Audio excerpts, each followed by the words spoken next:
Hello mga kabayan!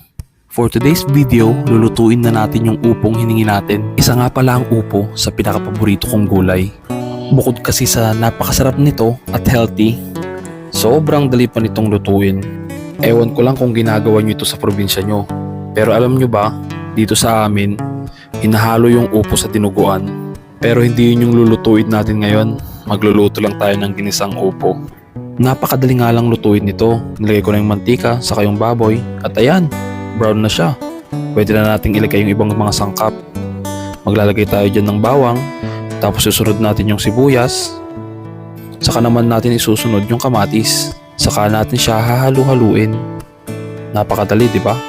Pag nahalo-halo mo na, ilagay mo na rin yung upo, at naglagay na rin pala ako ng asin, pampalasa.